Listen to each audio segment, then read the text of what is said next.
জয় হিন্দ বন্ধুরা, সবাইকে স্বাগত আজকের একটি গুরুত্বপূর্ণ ভিডিওতে। আজকে আমরা এসএসসি জিডি 2025-এর বিভিন্ন বিষয় নিয়ে আলোচনা করব। এই ভিডিওটি খুবই গুরুত্বপূর্ণ হতে চলেছে যারা এবছর 2025-এ এসএসসি জিডির এক্সাম দিয়েছো, ঠিক আছে? তো যারা যারা চ্যানেলে নতুন আছো তারা অতি অবশ্যই চ্যানেলটিকে সাবস্ক্রাইব করে দাও, পাশে থাকা বেল আইকন অন করে অল নোটিফিকেশান ক্লিক করে রাখো, তাহলে তোমার কাছে পরবর্তী বিভিন্ন আপডেটের ভিডিও তোমার আগে পৌঁছবে, ঠিক আছে? তো আজকের এই ভিডিওটি খুবই গুরুত্বপূর্ণ হতে চলেছে, তো ভিডিওটি তোমরা স্কিপ না করে ফার্স্ট টু লাস্ট দেখবে, তাহলে কিন্তু সব কিছু বুঝতে পারবে। তোমাদের যদি কোনো কনফিউশন থাকে তাহলে অতি অবশ্যই কমেন্ট করো, তোমাদের প্রতিটি প্রশ্নের উত্তর দেওয়ার চেষ্টা আমি করব। তো দেখো, আজকে যে সমস্ত বিষয়গুলি আমরা এখানে আলোচনা করব এই ভিডিওটির মাধ্যমে, সেখানে হচ্ছে রেজাল্ট, ঠিক আছে? রেজাল্ট কবে নাগাদ আসতে পারে, ঠিক আছে? রেজাল্ট কবে আসবে তা নিয়ে আলোচনা করব, এবং ফিজিক্যাল আমাদের কবে থেকে শুরু হতে পারে সেটা নিয়ে আলোচনা করব। ফিজিক্যাল সম্পর্কে আমরা A to Z ডিটেলস জানবো, যেখানে ফিজিক্যাল কী কী হয়, কী কী আমাদের নিয়ে যেতে হবে, ঠিক আছে? সব কিছু আমরা দেখব। এছাড়া যাদের এবার স্কোর 50, 60 এবং 65+ আছে, তারা কি এবছর মাঠে ডাক পাবে কি পাবে না, বিভিন্ন ক্যাটাগরি ওয়াইজ, ঠিক আছে? এ নিয়ে আমরা আলোচনা করব। তো ভিডিওটিতে তোমরা যুক্ত থাকো। চলো শুরু করা যাক আজকের গুরুত্বপূর্ণ ডিটেলসগুলি। তো বন্ধুরা, আজকের যে গুরুত্বপূর্ণ বিষয়গুলি আমরা দেখব সেগুলি নিচে আলোচনা করি। তো দেখো, যেখানে এসএসসি জিডি কনস্টেবল 2025 বিভিন্ন পদে হচ্ছে ভ্যাকেন্সি বের করে, যেখানে BSF, CRPF, CSF, ITBP, SSB, Assam rifle, ঠিক আছে? তো চলো আজকে যে সমস্ত বিষয়গুলি আমরা দেখব সেগুলি দেখে নাও। তো এখানে দেখো, প্রথমে যেটা রয়েছে যে রেজাল্ট এবং ফিজিক্যালের এক্সপেক্টেড ডেট 2025 কবে হতে পারে সেটা নিয়ে আজকে আলোচনা করব। তো ঠিক আছে, তো এখানে আমরা আগে যদি দেখি যে 2022-এর যে এসএসসি জিডি এক্সাম নিয়েছিল, ঠিক আছে, সেই ডেটা যদি অ্যানালিসিস করে দেখি তাহলে আমরা কি একটা আইডিয়া পেতে পারি সেটা দেখে নিই। যে দেখো, 2022-এ কিন্তু টোটাল ভ্যাকেন্সি কত ছিল? 50,187টি, যেখানে এক্সাম হয়েছিল কবে? 10ই জানুয়ারি থেকে 13ই ফেব্রুয়ারি 2023-এ কিন্তু এক্সামটি কন্ডাক্ট করা হয়েছিল, ঠিক আছে? এরপরে দেখো রেজাল্ট কবে হয়েছিল? রেজাল্ট দিয়েছিল 8ই এপ্রিল 2023-এ হচ্ছে রেজাল্ট দিয়েছিল, এবং ফিজিক্যাল হয়েছিল 1 মে থেকে। তো দেখো, এখানে এক্সাম হয়েছিল 10ই জানুয়ারি থেকে 13ই ফেব্রুয়ারি, যেখানে দেখো, ঠিক আছে, ঠিক 54 দিন পর মানে প্রায় 2 মাস পরই হচ্ছে রেজাল্ট দিয়েছিল, ঠিক আছে, 2022-এ। এবং রেজাল্টের ঠিক দেখো 21 দিন পর, মানে 21 দিনই ধরতে পারো, হ্যাঁ 21 দিনই পর হচ্ছে রেজাল্ট দিয়েছে। তো এখানে 54 দিন পরে হচ্ছে তোমাদের রেজাল্ট, এবং 21 দিন পরে ফিজিক্যাল দিয়েছে। এটি 2022-এর ডেটা, ঠিক আছে? এবার যদি আমরা পরবর্তী দেখি, দেখো এবার 2023-24-এর ডেটা যদি আমরা দেখি, যেখানে টোটাল ভ্যাকেন্সি কত ছিল? 46,617টি, ঠিক আছে? এখানে দেখো এক্সাম ডেট 20 ফেব্রুয়ারি থেকে 7ই মার্চ কিন্তু এক্সাম নিয়েছিল। রেজাল্ট দিয়েছিল কবে? 10ই জুলাই 2024-এ দিয়েছিল, এবং ফিজিক্যাল ডাকানো হয়েছিল 13ই সেপ্টেম্বর থেকে। তো এখানে দেখো 2024-এর ডেটা কি বলছে? যে 7ই মার্চ পরীক্ষা শেষ হয়েছিল, কিন্তু ঠিক এর 4 মাস পরে হচ্ছে 10ই জুলাই রেজাল্ট দেওয়া হয়েছিল। দেখেছো, 4 মাস পর কিন্তু রেজাল্ট দিয়েছে, এবং রেজাল্টের ঠিক 2 মাস পরে হচ্ছে তোমাদের ফিজিক্যালের জন্য ডাকা হয়েছিল। তো 2022-এর থেকে 2023-24-এর ডেটা কিন্তু অনেক মানে অন্তর রয়েছে, ঠিক আছে? এবার যদি আমরা 2025-এর ডেটাকে দেখি, এবার দেখো 2025-এর ডেটা যদি আমরা দেখি, তো টোটাল ভ্যাকেন্সি কত রয়েছে? 39,481। এটি ইনক্রিজ হওয়ার সম্ভাবনা রয়েছে, ঠিক আছে? এখানে দেখো এক্সাম কবে হয়েছিল 2025-এ? 4ই ফেব্রুয়ারি থেকে 25শে ফেব্রুয়ারি কিন্তু এক্সাম হয়, এবং রেজাল্ট ডেট এবং ফিজিক্যাল ডেট নিয়ে কনফিউশন রয়েছে। প্রতিটি স্টুডেন্ট এটি নিয়ে অনেক চিন্তিত রয়েছে যে রেজাল্ট ও কবে দেবে।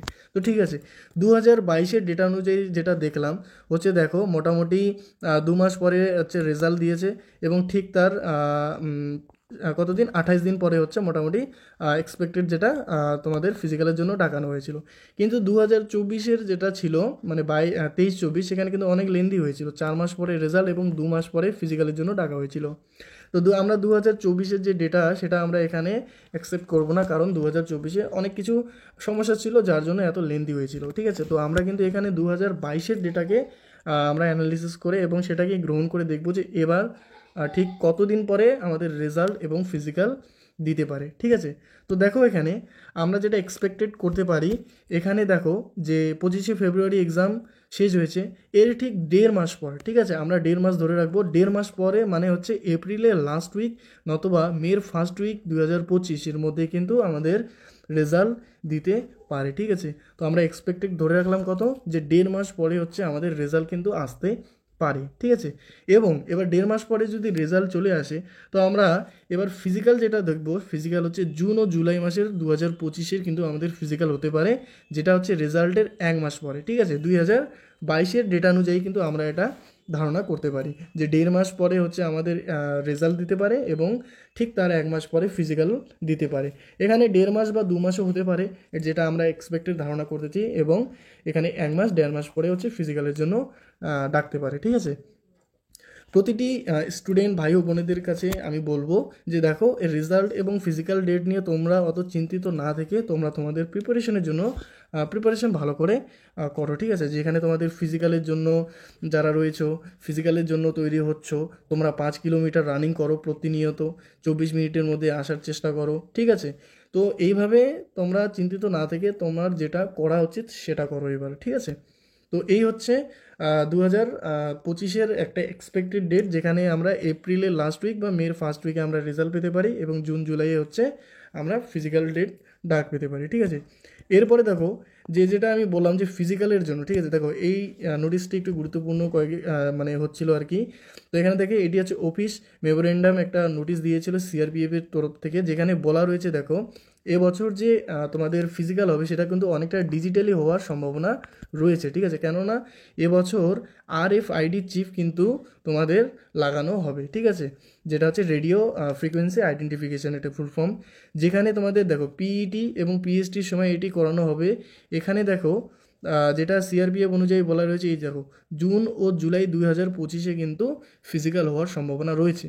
তো যেটি আমি বললাম যে রেজাল্টের ঠিক 1 মাস পরেই হচ্ছে তোমাদের ফিজিক্যালের জন্য কিন্তু ডাকতে পারে, এটি হচ্ছে সিআরপিএফ নোটিশ অনুযায়ী, ঠিক আছে। এখানে হচ্ছে আরএফআইডি চিপ তোমরা যারা জানো না তাদেরকে বলে রাখি, আরএফডি চিপ একটি হয়তো তোমাদেরকে দেওয়া হবে, সেটি তোমাদের জামার মধ্যে বা জুতোর মধ্যে বা যে কোনো একটা দিতে হবে, ছোটো একটা চিপ থাকবে, যেটা হচ্ছে তুমি 5 কিলোমিটার রানিং পূরণ করছো কি করছো না সেটা নোটিস করবে। এখানে যদি 24 মিনিট 0.01 মিলি সেকেন্ডেও যদি কেউ মানে মাঠ পাস করে, তবুও কিন্তু তাকে ক্যান্সেল করে দেওয়া হবে, কেননা ডিজিটালি এটা এতটাই স্ট্রং আছে যে যারা 24 মিনিটের মধ্যে ঢুকবে তাদেরকেই অ্যাকসেপ্ট করবে, ঠিক আছে। কেননা 2024-এ তোমরা দেখেছো অনেকে অনেক ছাড় দিয়েছিল, ঠিক আছে, মোটামুটি ধরে রাখো 24 মিনিটের জায়গায় 24 মিনিট 30 সেকেন্ড, 24 মিনিট 35 সেকেন্ড এরকম কিন্তু ছাড় দিয়েছিল স্টুডেন্টকে। কিন্তু 2025-এ এর কোনো চান্স নেই, 24 মিনিট মধ্যেই তোমাদের রানিং কমপ্লিট করতে হবে। তো তোমরা অতি অবশ্যই ফিজিক্যাল খুব ভালোভাবে প্রিপারেশন নাও, ঠিক আছে। তো এই হচ্ছে RFID চিপ, এটি তেমন ঠিক কিছু অত মাথা ঘাবড়ানোর কিছু নেই, ঠিক আছে। যারা এর আগে দিয়েছো তারা তো জানোই, যারা নতুন রয়েছো তোমরা অত টেনশন করার কিছু নেই। এবার যে গুরুত্বপূর্ণ বিষয়টি আমরা দেখব সেটা হচ্ছে ফিজিক্যাল সম্পর্কে A to Z নলেজ, ঠিক আছে। দেখো ফিজিক্যালে কী কী হয় এই বিষয় নিয়ে আমরা আলোচনা করছি। তো দেখো, প্রথমে যখন তোমরা তোমাদের সেন্টারে যাবে, ঠিক আছে, তখন তোমাদের সেখানে তোমাদের প্রথমে কি ম্যানেজমেন্ট করতে হবে, তোমাদের কিন্তু সেখানে প্রথমে হাইট মেজারমেন্ট করবে, ঠিক আছে। হাইট দেখবে, হাইট যেমন মেলের ক্ষেত্রে কত 170 সেন্টিমিটার এবং ফিমেলের ক্ষেত্রে 157 সেন্টিমিটার, এবং ক্যাটাগরি ওয়াইজ কিন্তু ডিফারেন্স রয়েছে, তোমরা সেটা দেখে নেবে, ঠিক আছে। আমি এখানে যেটা মূল বিষয় সেগুলি নিয়ে আলোচনা করছি। তো তোমাদের প্রথমে কিন্তু হাইট দেখে নেবে, তারপর তোমাদের কিন্তু ওয়েট দেখে নেবে, ঠিক আছে, তোমাদের ওজন কত রয়েছে, এবং এরপরে কিন্তু চেস্ট দেখে নেবে, ঠিক আছে। চেস্ট যারা এই 3টি বিষয়ে কোয়ালিফাইড হয়ে যাবে তাদেরকে রানিংয়ের জন্য রানিং ট্র্যাকে নিয়ে যাওয়া হবে এবং তাদেরকে রানিং করানো হবে। রানিং করানোর আগে তোমাদের হচ্ছে RFID চিপ তোমাদের শরীরে লাগানো হবে, ঠিক আছে। এবং এর বছর যদি RFID চিপ লাগানো থাকে তাহলে কিন্তু চান্স রয়েছে, 99% চান্স রয়েছে যে এবছর মাঠের মধ্যে কিন্তু রানিং হওয়ার সম্ভাবনা রয়েছে, ঠিক আছে। তো গ্রাউন্ডে যারা 5 কিমি 24 মিনিটের মধ্যে কমপ্লিট করছো তারা অতি অবশ্যই গ্রাউন্ডে প্র্যাকটিস করো, কারণ এবছর গ্রাউন্ডে হওয়ার সম্ভাবনাটি বেশি রয়েছে RFID চিপের দ্বারা, ঠিক আছে। এরপরে দেখো, যদি তোমরা হাইট ওয়েট চেস্ট এবং রানিং কোয়ালিফাই করে নিলে, ঠিক আছে, এরপরে তোমাদেরকে নিয়ে যাওয়া হবে তোমাদের ডকুমেন্ট চেক আপের জন্য। তো ডকুমেন্ট চেক আপ তোমরা বিভিন্ন যে সমস্ত কিছু ডকুমেন্ট আছে এই ডকুমেন্ট নিয়ে আমি একটি ডেডিকেটেড ভিডিও অতি অবশ্যই তাড়াতাড়ি নিয়ে আসবো। তো তোমরা চ্যানেলটি সাবস্ক্রাইব করে রাখো, বেল আইকন অন করে রাখো, তাহলে তোমার কাছে নোটিফিকেশন সবার আগে চলে যাবে, ঠিক আছে। তো তোমাদের কাছে ডকুমেন্ট চেক আপ করবে, ডকুমেন্ট সবারই একদম অ্যাকুরেট হতে হবে, এদিক ওদিক হলে কিন্তু চলবে না। ঠিক আছে, ডকুমেন্ট একদম পুরোপুরি ভালোভাবে রেডি রাখবে। যখন ডকুমেন্ট মানে ডকুমেন্ট চেক হয়ে যাবে, তারপর তোমাদের কিন্তু মেডিকেল চেক আপ করবে। মেডিকেল চেক আপ, ফুল মেডিকেল চেক আপ হবে, যেখানে 2 থেকে 3 দিনের মাধ্যমেই কিন্তু তোমাদের এই পুরো প্রসেসগুলি কমপ্লিট হবে। 2024-এ যেরকম হয়েছিল, ঠিক আছে, 2024-এ তোমার PET, PST, DB plus medical কিন্তু একই সাথে হয়েছিল, যেখানে 2 থেকে 3 দিন প্রতিটি স্টুডেন্টের লেগে গেছিলো। তো 2025-এও ঠিক 2024-এর মতোই এবছরও করবে, ঠিক আছে, এটাই এক্সপেক্টেড করা যায় এবছর। তো যারা যারা ফিজিক্যালের জন্য তৈরি হচ্ছে, তারা অতি অবশ্যই ফিজিক্যালটি খুব ভালোভাবে করো, কারণ এবছর ডিজিটালি হওয়ার সম্ভাবনা রয়েছে। যেমন এর আগের বছর অনেকে বলছিল যে দাদা 170 সেন্টিমিটার আমার উচ্চতা রয়েছে, তবুও আমাকে ফেল করে দেওয়া হয়েছে। তো এবছর কিন্তু এই ভয়টি নেই, কারণ ডিজিটালি হওয়ার ফলে কী হবে, তোমার অ্যাকুরেট যেটা থাকবে সেটাই কিন্তু সেখানে নিয়ে রাখবে, ঠিক আছে। তো এই হচ্ছে আজকের গুরুত্বপূর্ণ ভিডিওটি। তো যাদের যাদের ভিডিওটি ইনফরমেশনগুলি ভালো লেগেছে, তোমার কাজের বলে মনে হয়, অতি অবশ্যই একটি লাইক করে দিও, চ্যানেলে নতুন থাকলে সাবস্ক্রাইব করে দিও, এবং ভিডিওটি শেয়ার করে দিও তোমার বন্ধুবান্ধবীদের যারা কনফিউশনে আছে, ঠিক আছে। রেজাল্ট ডেট, ফিজিক্যাল ডেট, আমাদের রানিং কিভাবে হবে, তাদেরকে শেয়ার করে দিও, তারা যেন কনফিউশনে না থাকে।